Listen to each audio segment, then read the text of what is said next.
Hey, what's up everybody? This is Joshua Casper. Welcome to another mastering tutorial. Today we're going to take a look at mastering your tracks specifically for SoundCloud.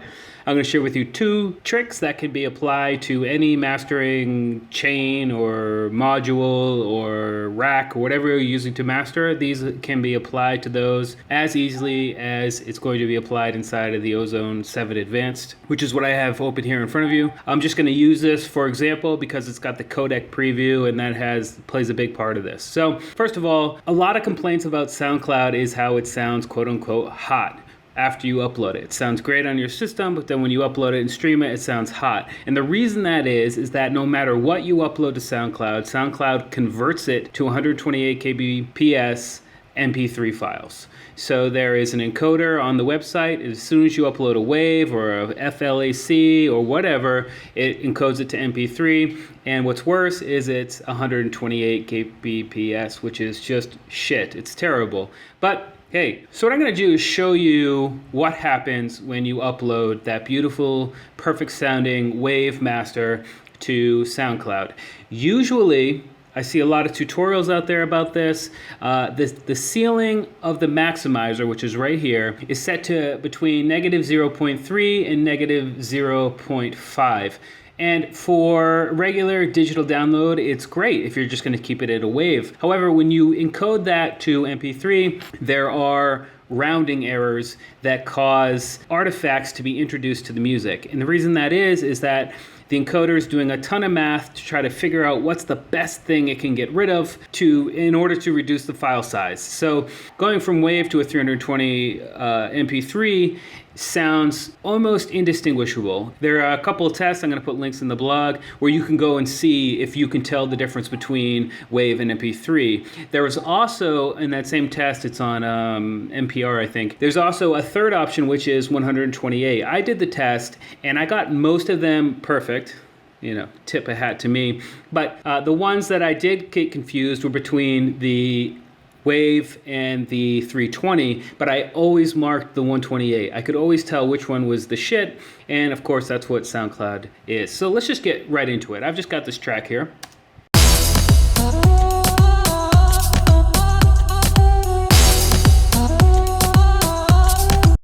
Great. So if I jump into the Codec Preview, which is a feature solely on the Ozone Advanced suite, it will preview for you different codecs. So as you can see, there's MP3 AAC. So I'm going to go ahead and hit the speaker, which allows me to preview it, and I'm going to jump it down to 128, which is what SoundCloud encodes that, and I'm going to change it to MP3. And the first thing I want you to do is look right here at the top of this meter. This is the output meter, and it was hitting at negative 0.4, which is what my ceiling was on the maximizer here. But now, if I go ahead and preview this track at 128, SoundCloud standard,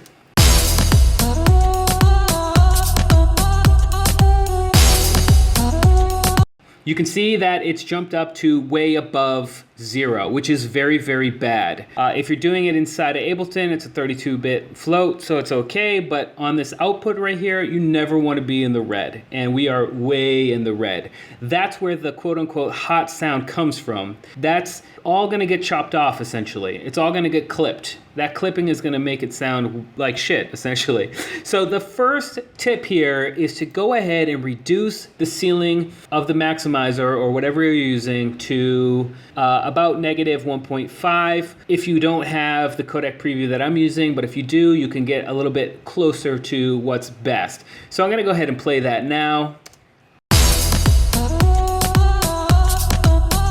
And as you can see, I'm still clipping a little bit, so I can bring it down maybe 1.7.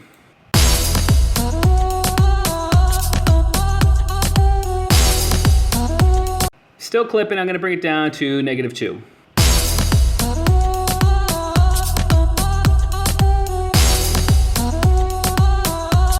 Okay, so there we go. We're good to go. That was a little clip there when I stopped it. If I let it play out at negative 2 dB, there's no clipping going on, which is what we want. So essentially, I would export this instead of the negative 0.4 dB, which would be my downloadable master, the one I would send in the email blast or upload to MediaFire. And that's another thing. You don't want to upload the free download, if it's a free download, to SoundCloud, because you're mastering the streamable track but not the download track. So you want to use a third-party download service to give people tracks, or obviously Beatport and iTunes, which consequently each have their own way or the best way to master for those places, just like a CD or VHS and these sorts of things. Everywhere has its own settings. Everyone has a best method for creating masters. But let's get back to it.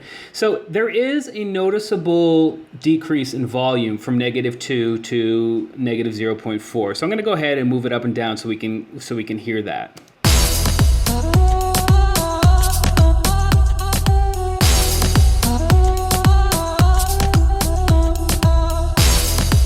So as you can hear, there is a little bit of a difference, but what I want to do is jump back into the Codec Preview here, and I'm going to solo the artifacts created by the encoding. And then I'm going to jump back into the maximizer, and we're going to listen to it.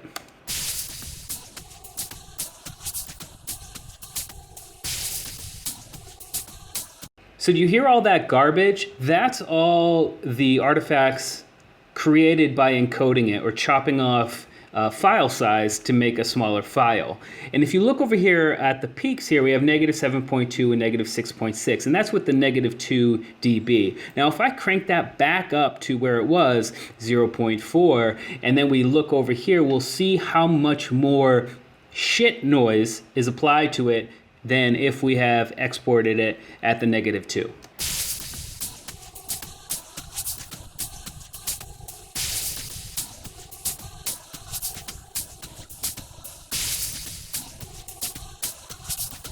So you see that? We're at -5 now. We were at -7, now we're up at -5. So that's 2 dB of shit that we've rolled away from the track, which is, in my opinion, the right path. It's the way to go. So that's the most common way to prepare your cloud for SoundCloud streaming. And the next place, and really the only other place you can start to get a little bit of a higher quality sound streaming on SoundCloud, is to roll off some of the width on your high and mid to high stereo imaging.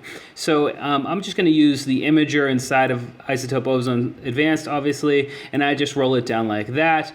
And if you're not looking at a mixing chain or a mastering chain, you can always just put any sort of stereo imager on just those higher frequencies, you know, anything above 500 hertz or something, and just kind of tighten it up a little bit. That's going to help a little bit, not as much as getting your ceiling down to -1.5 to -2, and to prevent that clipping, but this is going to make things sound a little bit better. And if you A/B rolling down the width on those higher frequencies, you can notice it, but it's not that noticeable. Whereas if you left it there, it would sound worse. So it's a trade-off there. It's what you want to do, but that's something iZotope recommends, and they kind of know what's going on, so I highly suggest it as well. But anyway, those are 2 tricks to get your sounds ready for SoundCloud streaming. So much alliteration right there. I hope you learned something. Keep rocking. We'll see you next time. Peace.